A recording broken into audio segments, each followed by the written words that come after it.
Thank you for tuning in to the SEC Recap Podcast. Every week, it's great to be in the SEC. I am your host, Ben Warren. Don't forget to follow us on Twitter at SEC Recap. And if you're here on YouTube, thanks again for being here. Go ahead and hit that thumbs up, smash that like. My goal is always to get 10 to 20 likes. We've been eclipsing that. So let's say 20 to 30. I want to get 20 to 30 likes on every video. You guys have been amazing. I appreciate it. Originally, my goal, or at least during football season, I was doing a couple episodes a week. It is harder to crank out the same number of episodes with a little bit less going on. I know, basketball is in full swing. I don't really cover basketball the same way that I like to cover football. So I'll still hit on some scores. And as we get into the SEC tournament and March Madness, we'll ramp that up a little bit more.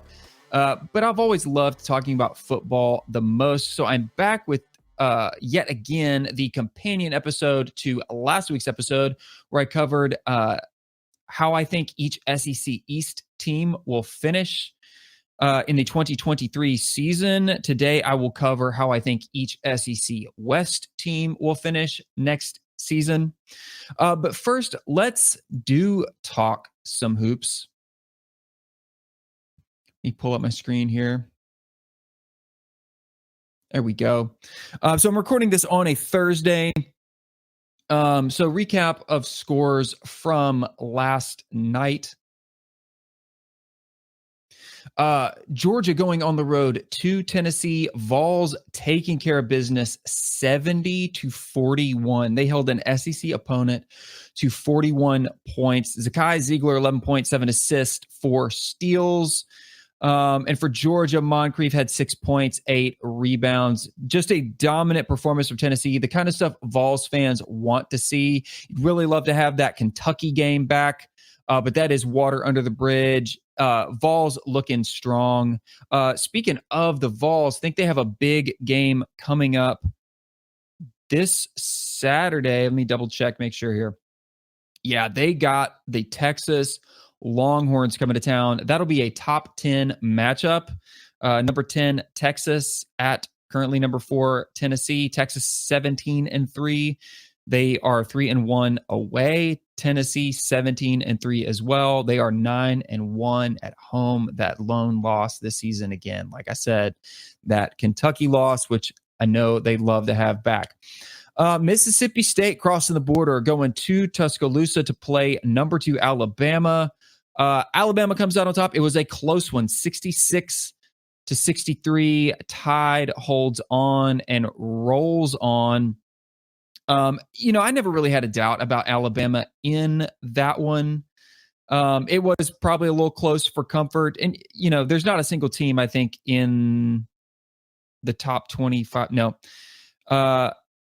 Every team in the top 25 has at least one loss. Purdue has a single loss. Alabama now has 2. Houston has 2. Tennessee has 3. Kansas State has 2. Arizona 3. Virginia 3. UCLA 3. Kansas 3. Texas 3. So there's no undefeated, at least that I can tell, team in the top 25 or thereabouts. So just Alabama looking a little human, but I still think they're the best team in the SEC and will definitely be a tournament contender. A team I talked about last week, Texas A&M. Last week I said quietly they were one of the best teams in the SEC this season. And they go on the road to Auburn, number 15 Auburn. They handled the Tigers 79-63. Radford had 30 points, 9 rebounds. Texas A&M is just playing really, really good basketball. They are 14-6 overall, but they are 6-1 in conference. So I look for them to continue having success. They have put it all together, playing really, really good basketball. And then Florida handled South Carolina. Gamecocks went down to the Swamp. Florida took care of biz 81-60. So currently in the SEC, I don't have it pulled up here to put on stream, but the SEC standings currently, number 2 Alabama is at the top of the SEC, followed by number 4 Tennessee. Then you have Texas A&M right over Auburn, number 3 and 4, followed by Kentucky at 5. Then Florida at 6, Mizzou 7, Vandy 8, Georgia 9, Arkansas 10, South Carolina 11, Mississippi State Bulldogs at 12, LSU Tigers at 13, and Ole Miss Rebels bringing up the rear end. They are the caboose of this train. At number 14, Mississippi State, LSU, Ole Miss, all 1-7, South Carolina 1-6 in conference.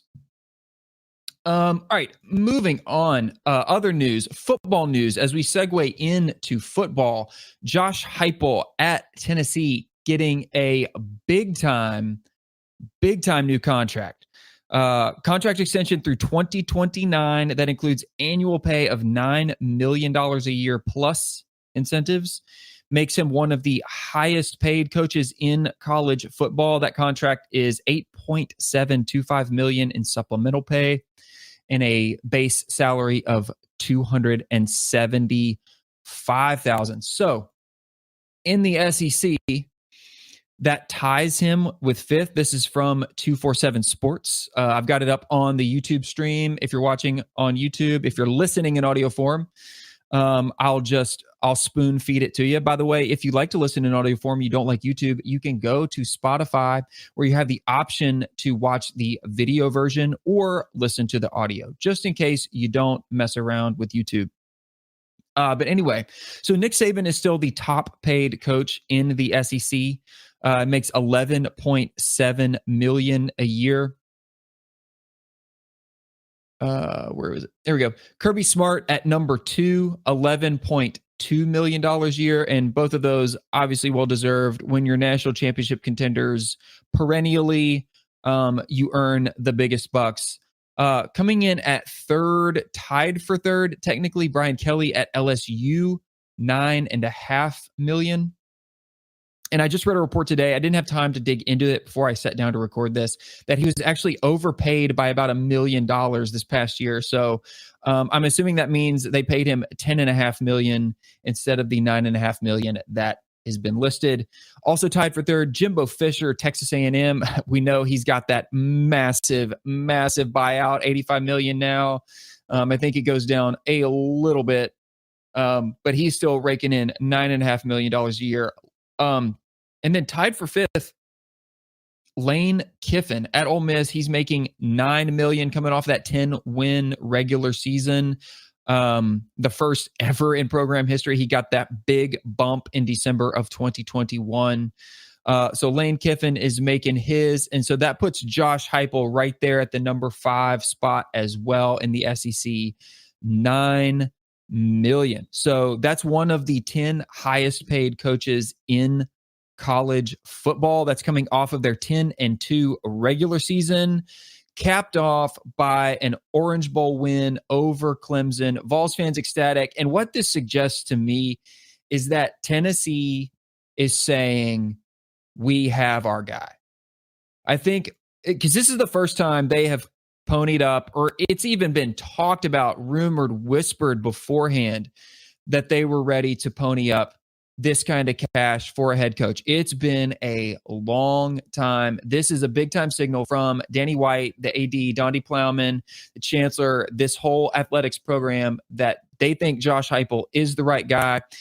And I think it's hard to disagree with that. I mean, coming off of the first win over Alabama, especially in Knoxville, we all remember what a sight that was, a stunner 52-49 with the wobbly field goal kick at the end. That was huge. Beating Florida also at home for the first time in, I think it'd been 7 years. Huge win on the road at LSU in Death Valley. And then capping it off with that Orange Bowl win down in Florida. I think well-deserved, and it's the right move for Tennessee here. All right, guys, let's move into the meat and potatoes of this episode. How I think each SEC West team will finish in 2023. If you haven't seen my video for the SEC East, that's already posted. It's up on the channel. Go give that a watch. That one ran a little long. My goal is to make this one significantly shorter. And I've also got it done in a different format here. So I'm kind of giving away the goods by showing y'all this before I talk you through it. But I went away from that grid format that I used last week that was just kind of hard to see on screen. And I'm moving to just the team by team schedule. And so my key for the most part is the same. Green is what I think is a win. Red, I think, is a loss. And yellow is a toss-up. Now, these might differ just slightly, especially for these crossover games where we have an SEC East versus SEC West. That last week I might have called a toss-up. This week I might have, said it's going to swing one way or the other. So consider what I say today my most recent and up-to-date point of view. But I want to preface, guys, when I did this last week, I also said that these are kind of floor projections. I always want to leave room for upside. I never like to project on the high end. I like to project on the low end. So when I get to your team, if you kind of disagree and you think I'm coming in under, I'm actually leaving room. That's why so many of these teams have toss-ups. I'm leaving room for upside, those upside surprises where you snag that win on the road in the game that you were an underdog, right? You weren't favored. You ended up getting the win. That's what you can't really know ahead of time, but I like to factor in the possibility for that. So these overall records and conference records might seem low for some of these teams, but that is just because I am leaving room for those upside surprises. And as I did last week, I'll start in the opposite order, in the reverse order of finishes. So since LSU finished first, they'll go last, and instead I'll start with Texas A&M. Let me zoom in here and make sure I've got it all on screen. I want this to be viewable. Okay, looks good on my end. Hope it's good for you guys. All right, so Texas A&M.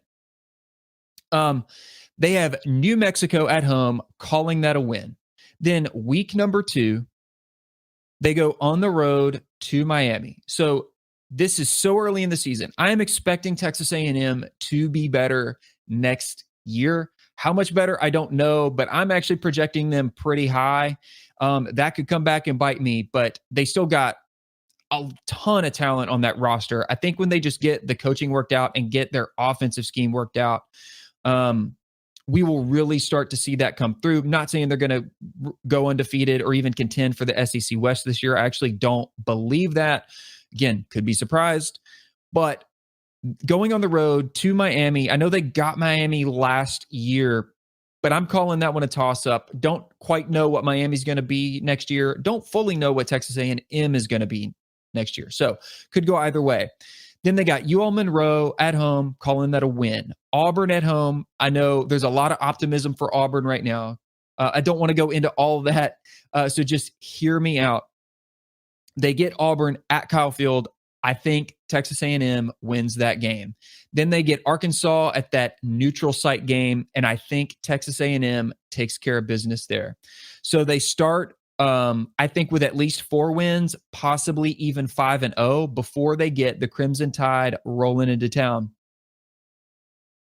I know that 2 years ago they got that big upset win, and then last year they had that game that came down to the wire when Alabama was without Bryce Young.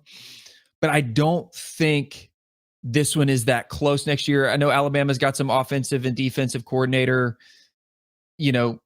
concerns right now. I'll talk about that when I get to Alabama, but I think that's going to be a loss for the Aggies. Then the next week they go on the road to Tennessee, to Knoxville. I think that's a sweet draw for the Vols. I think it's a bad draw for Texas A&M having to go and play that road game.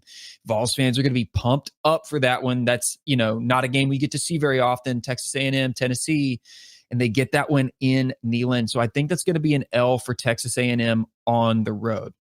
So potentially looking at a 5-2 start here. Then they have an open date. Then they get South Carolina at home. I think they get revenge from that loss last year in Columbia. So I think they get the dub over the Gamecocks.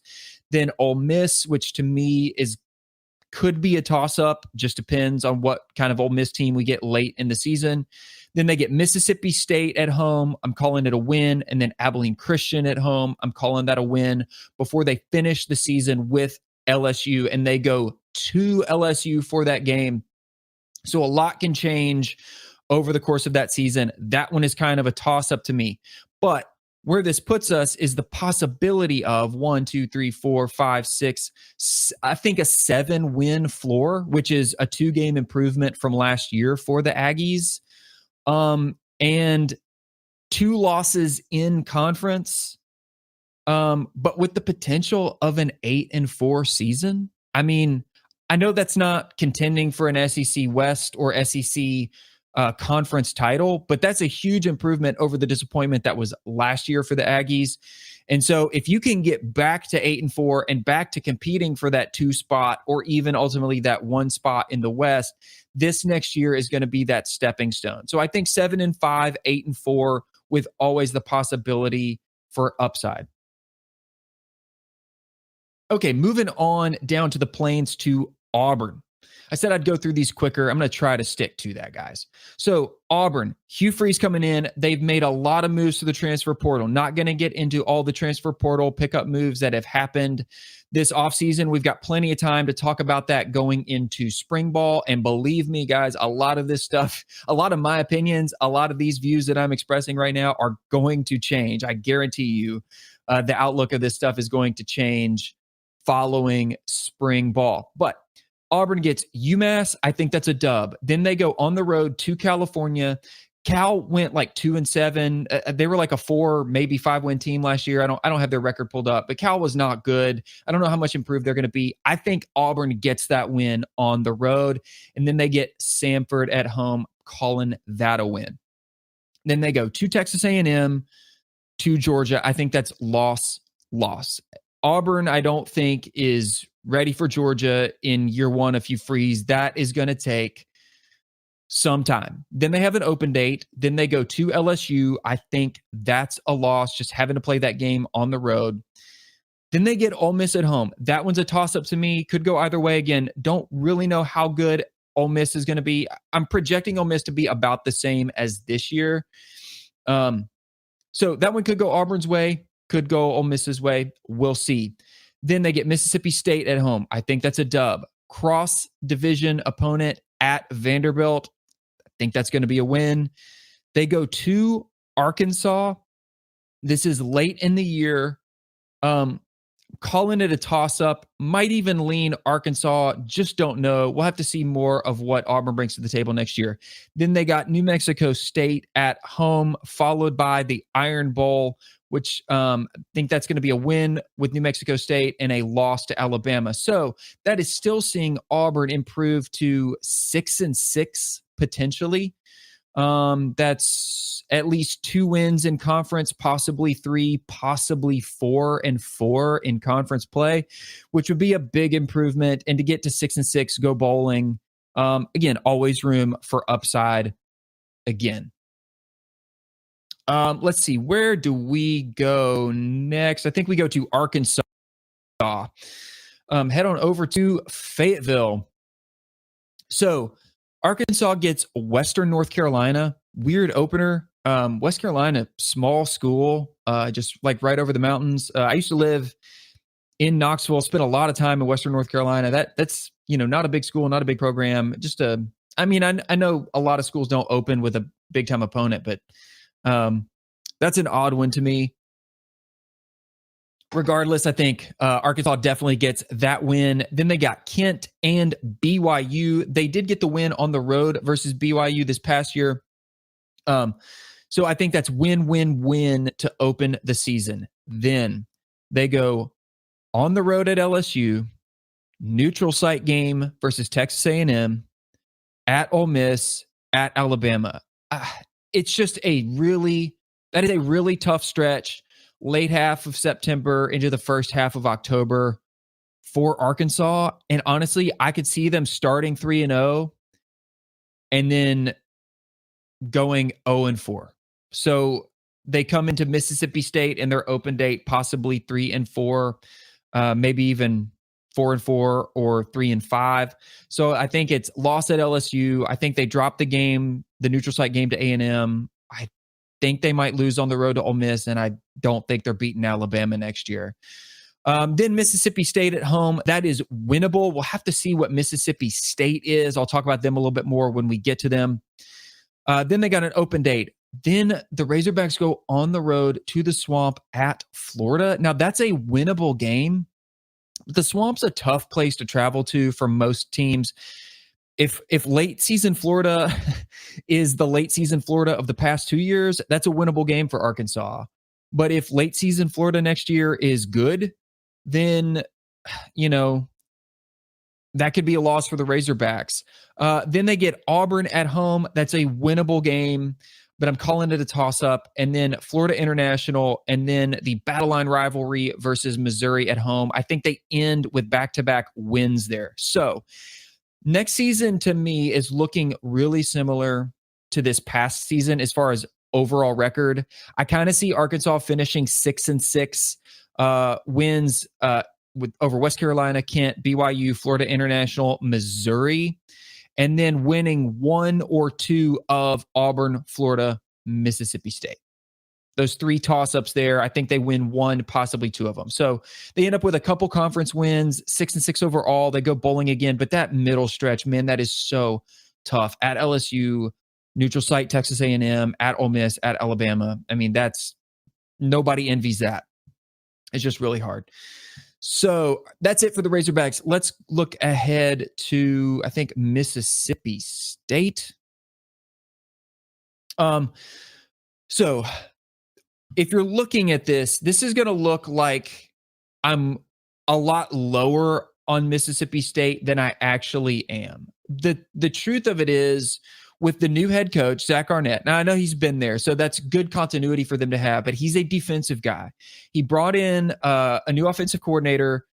They're not going to be running that same Mike Leach air raid offense. So until we know what they look like, maybe spring ball and fall camp, it is really hard to project what Mississippi State is going to be next year. I think defensively, they'll be solid. They had a pretty tight defense this past year.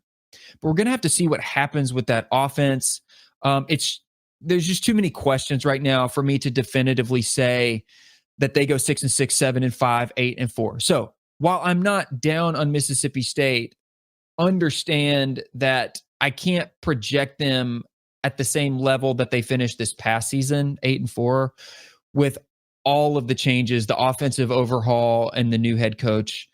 They lost, one of their top receivers, Robert Thomas. He went to Georgia. So a lot of stuff ending up differently, going to shake out a little bit differently for Mississippi State. Anyway, here we go.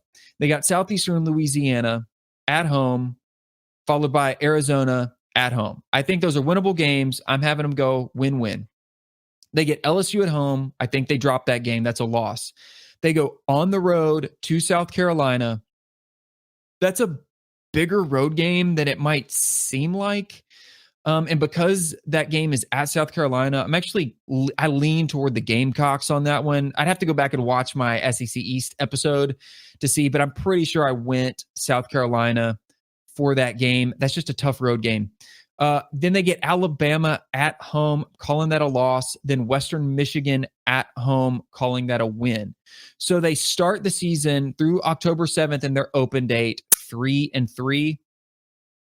And then what happens the back half of the season right now is anybody's guess. They go to Arkansas. It's a toss-up to me. They go to Auburn. I think that's a loss. They get Kentucky at home. I expect Kentucky to be way better next year. They got a good quarterback coming in. They got Liam Cohen coming back as OC. I think that offensive line will improve. Kentucky of next year will not be Kentucky of last year, and that's going to be a tough game. I actually lean Kentucky in that matchup, even though I have it listed as a toss-up here.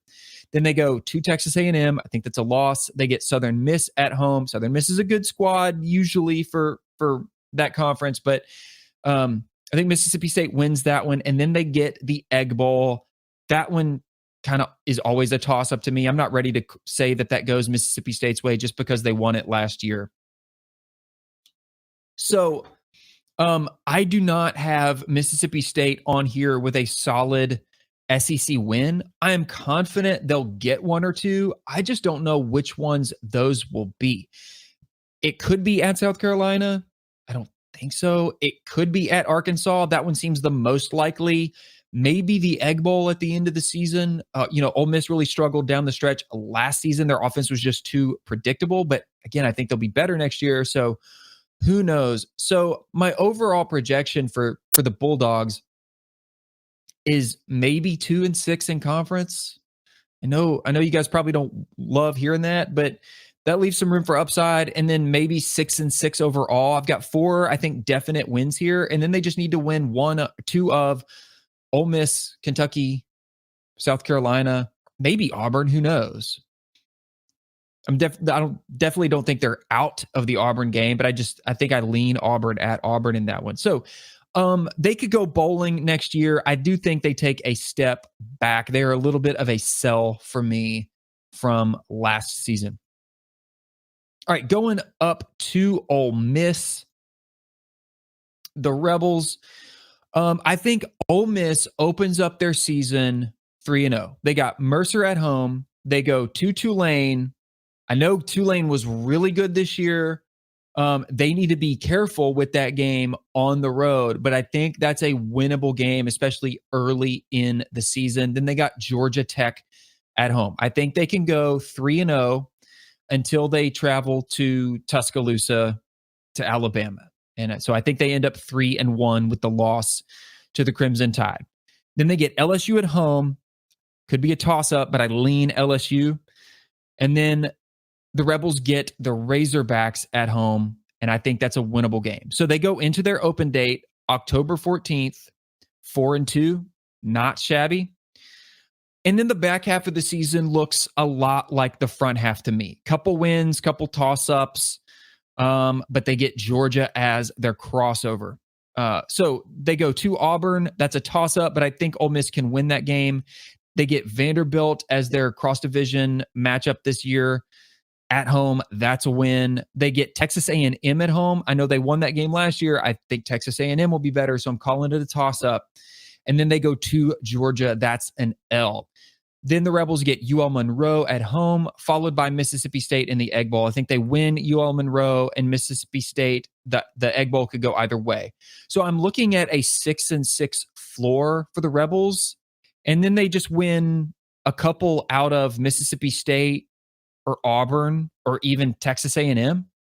And they could end up 7-5, 8-4, again, on the low end, right? So I'm saying 6-6 as the floor, reasonably 7-5, 8-4, most likely where the Rebels finish up. All right, let's go up to Alabama, because they did finish behind LSU this past season. Now, this is really tough for me. Alabama lost their OC and their DC. Bill Belichick is headed up to New England, and Pete Golding left. I don't have it in front of me where he took off to, but a lot of big names popping up for OC and DC hires. I have no doubt Nick Saban will get somebody good. As far as defensive coordinators, Jeremy Pruitt, former Vols coach, has been talked about. There's, speculation that he's subject to a show cause penalty by the NCAA for that recruiting scandal while he was at Tennessee. So don't know, but he's probably the best candidate. He won a title with Saban. Glenn Schumann has been talked about. Georgia's co-DC would be a pretty good candidate. And then Todd Grantham, who I think has been a defensive analyst with Alabama. He's also been a defensive coordinator at Georgia. He's also been at Mississippi State and Florida.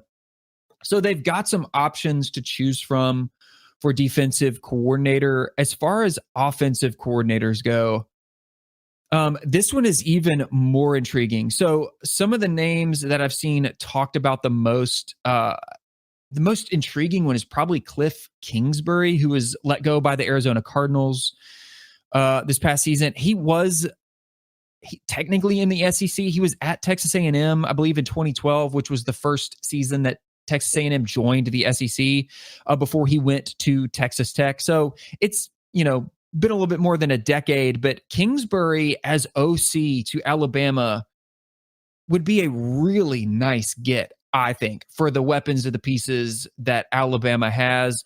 I've also heard Jeff Lebby be talked about. He's the OC at Oklahoma. He was Ole Miss's offensive coordinator in the 2020-2021 season, but he just got to Oklahoma. No idea if he'd be interested in leaving. So stay tuned. I'm excited to see what shakes out there. However, even though they're hiring an OC and a DC, I am still really bullish on Alabama next year, maybe even a little bit more so than a lot of other people. Now, I'm not going to predict them. I can't reasonably predict them to go undefeated. They might. Listen, Alabama fans, if you're watching that, I know how I can hear y'all typing in the comments already. There's a very good possibility that Alabama goes undefeated next year. But there are still questions. Who do they get at OC? Who do they get at DC? How does that work out? Again, all of this is subject to change after spring ball and fall camp. We'll know a lot more clearly what we expect them to be. However, just because I don't expect them to go undefeated doesn't mean I don't think they can. They have a really good shot with just a couple toss-up games, as you can see here if you're watching on the YouTubes. So they get Middle Tennessee at home. That's a win. Then they get Texas at home. Now, what's Texas going to be next year? Are they going to be the same? Are they going to improve? That was a wild game last season. But if we get anything close to that next year, that's going to be a toss-up game. But I lean Alabama. I think Alabama is going to be favored in every single one of these games next season unless something catastrophic happens. But I'm calling that a toss-up just because I got to throw something different in there. I can't have green across the board for the tie. I just can't do it. Can't do it. I might have it going into next year. I might.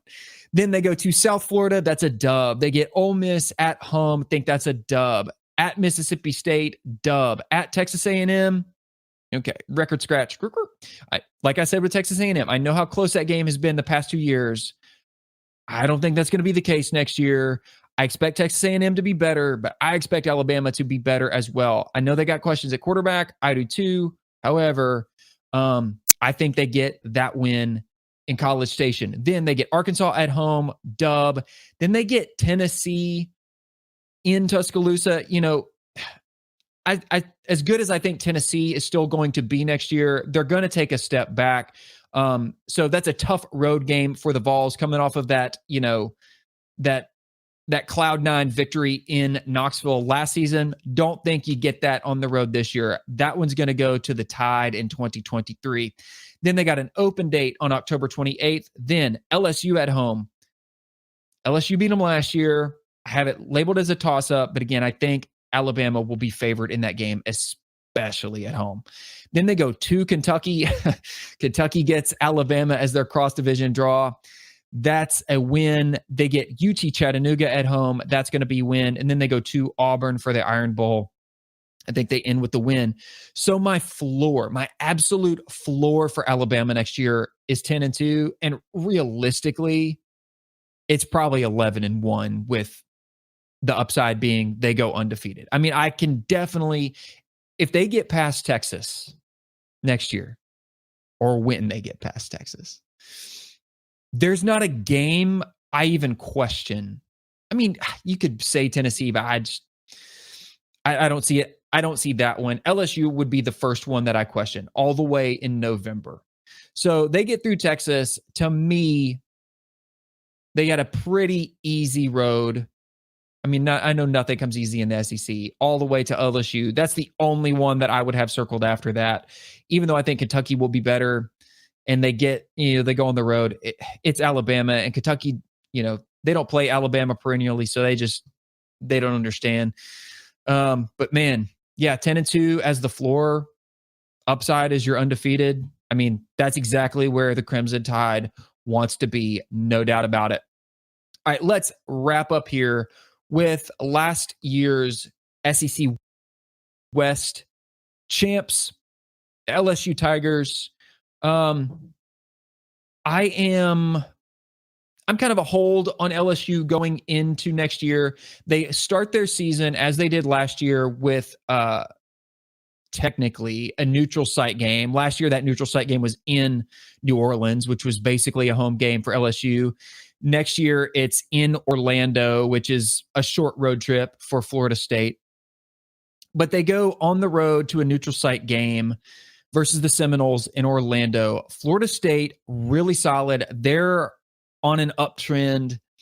I expect them to continue that next year. Therefore, I could see that game going either way. However, if LSU gets past that game, no problem. I think they start 4-0. So if they get past Florida State, then they get Grambling at home, win. They go to Mississippi State. I think that's a win. And then they get Arkansas at home. I think that's a win. 4-0 start, possibly. Then they go to Ole Miss. Could be a toss-up, but I think LSU will be favored in that game, no doubt. So that could be a win. Then they go to Missouri for their cross-division matchup. That's a win. They get Auburn at home and then Army at home. Win. Now, Army, they run that triple option offense. That's so tough to prepare for, but I think LSU will out-talent them. So we're looking at possibly LSU going into October 28th, that open date. 1, 2, 3, 4, 5, 6, 7, 8. 8-0. I mean, could be worse. A 6-2 at worst, possibly 8-0. So gotta love that if you're a Tiger. Then after the open date, they go to Alabama. I do not think they're winning that game next year.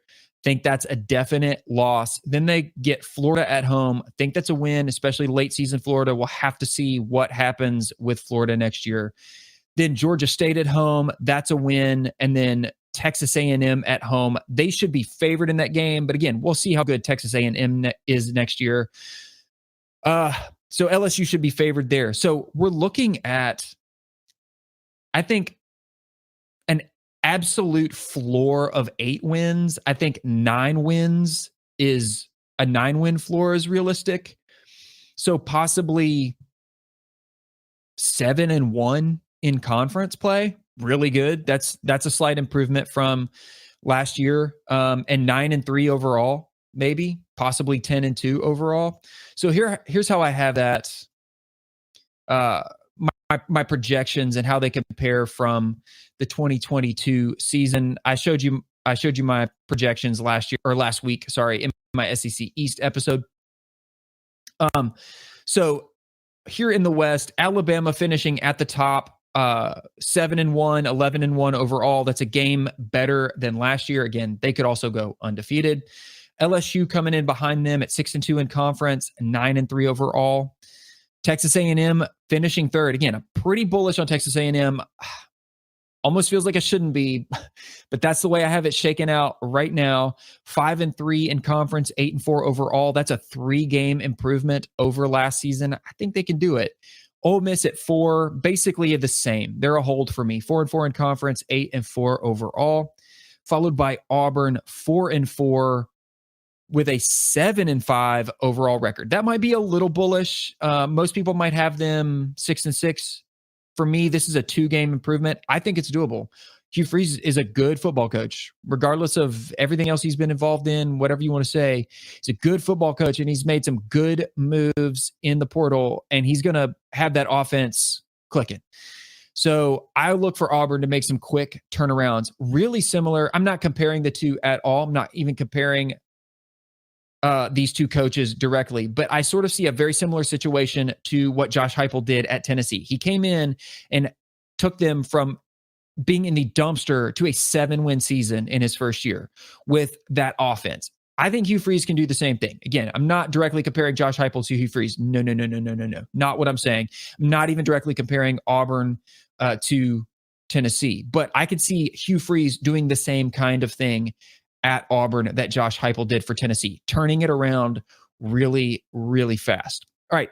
Then Arkansas, basically the same as last year, 3-5 in conference, 6-6 overall. Again, that middle stretch for Arkansas is just so tough. 2 road games and a neutral site game. Just a really tough stretch of schedule there, followed by Mississippi State. Now, again, Bulldogs, don't hate me for this. It's just hard for me to put Mississippi State back at like 8-4, kind of contending for that third or fourth spot in the West. With the new coach, with the new offense, we're just going to have to see. I might feel really differently as we head into the fall, but I think State regresses a couple games here. They're a little bit of a sell for me. 2-6 in conference. They still go bowling though, 6-6 overall. And so that means it's chalky, but probably looking at a Georgia, Alabama, SEC conference title. But I mean, if Alabama is back to where Alabama wants to be, and Georgia's where we all think they're going to be next year, that could be an absolute clash of the Titans that I wouldn't mind seeing. After all, I am an SEC fan. I just want to see the best teams play the best teams, and I want to see the SEC dominate every other conference week in, week out. Guys, this one ran almost as long as last week's. I'm sorry, but I hope I kept it as concise and to the point as possible. Thank you so much for watching. Again, don't forget to follow me on Twitter at SEC Recap. If you've been here and you haven't subbed to the channel yet, hit subscribe. I'm going to be bringing you football content from now till next season. We're going to sprinkle in some basketball. We're going to sprinkle in some baseball. Okay. We'll even, sprinkle in some news and notes and transfer portal and, talk spring ball and all of that kind of stuff. I'll keep you updated on, Alabama's DC hire and their OC hire and any other coaching changes that we have. So right here, sub to the channel. This is where you want to be. All football. I wish I could say it was all football. Football all year round. Please, sorry, I'm running out of words here.